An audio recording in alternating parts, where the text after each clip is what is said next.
Hey, what's up? Chris Seiter here, founder of Ex-Boyfriend Recovery and Ex-Girlfriend Recovery. Today I'm going to be talking about how to reconnect with your ex successfully. But if you're anything like me, you're probably sitting there and wondering, do I even have a chance of getting my ex back? Is this even worth my time? Well, if that's you, I have great news. I've actually put together a special quiz designed to answer this exact question for you. Taking the quiz is super simple. All you have to do is simply look in the description link of this YouTube video, click on the link you see there. It will take you to a page that asks you quite a few questions about you, your ex, and your relationship together.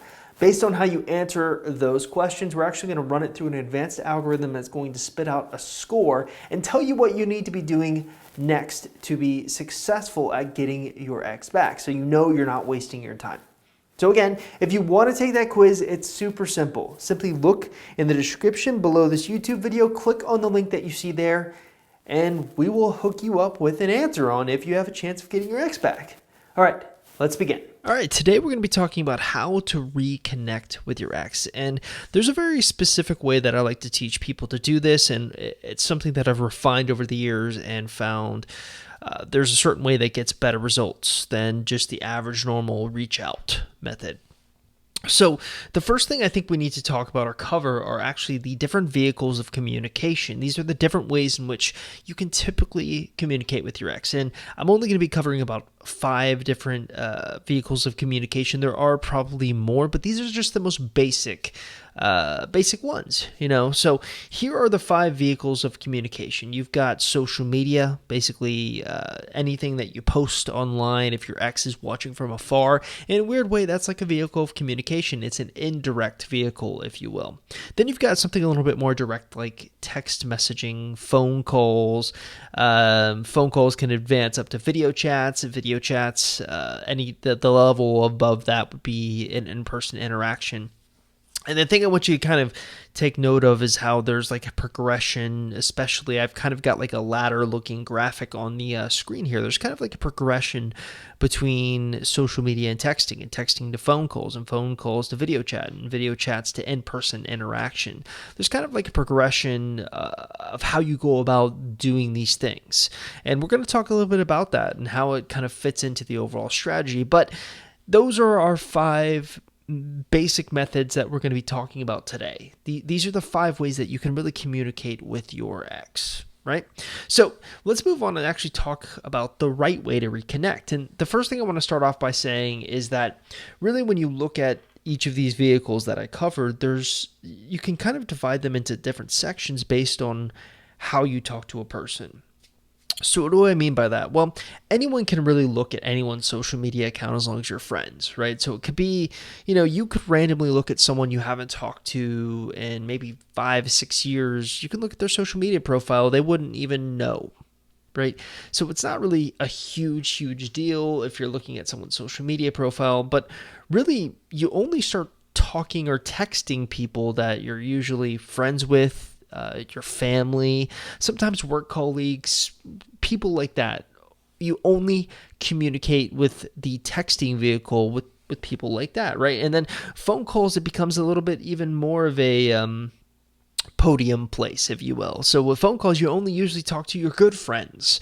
You talk to your family. Sometimes you can talk to your romantic partners. Video chat, that's an even level above phone calls, where you're only talking usually to your good friends, loved ones, and romantic partners, just like phone calls.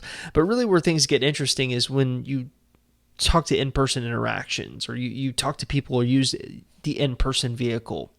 You only usually see your very best friends in person when you actually make a choice to actually see them. Sometimes you can get thrown in with people that you're friends with, but you're not like best friends with just by chance. You only usually make a date with your loved ones, your friends, your family, and your romantic partners. Notice how you use a different vehicle based on how important the person is to you. And I think that's an important thing to understand, especially on how human beings really work. Now, when I'm working with lots of clients, a lot of the people I work with are trying to learn how to reconnect with their exes. They're trying to learn what they can do to be successful, right? And the number one thing that I've learned over the years is people oftentimes will just disregard this entire ladder.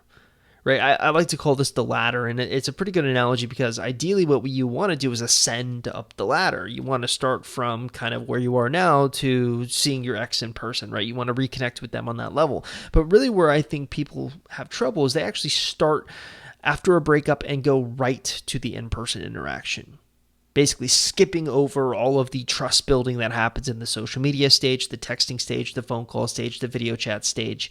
They just go right to in person. And it's easy to understand why they do this. They do this because you've dated the person already. You've gone through a breakup. Sure, there's some hard feelings. Sure, but you're above everyone else. But I'm here to tell you that you're not above everyone else. And that's a huge misconception. So instead, what you need to do is, like I just said, work your way up the ladder. Think of it like you're climbing, right? You start off and use indirect means of social media, right? So you post things on social media to really highlight the sort of image you want to be viewed as. Then you go up to texting, and then once you've built enough rapport and attraction through texting, you advance it to phone calls if that's a thing. If that's not an established thing for your relationship, okay, maybe you can start working on that in-person interaction. But in most cases, I'd say around 85% of the cases I work with, phone calls and video chat, that's an important step, and you cannot fail that step. And then, of course, finally, you got the in-person interaction, and you're just kind of climbing up the ladder, ascending up the ladder, if you will. Whoa, don't know what that was. But if you really think about it, if you look at this kind of progression, how do you climb up the ladder? Well, that's where you start doing things like small talk, telling stories, sharing opinions, talking about things that you've never talked about with anyone before, getting them to reciprocate, sharing your feelings together. There's a kind of a progression on how you do that.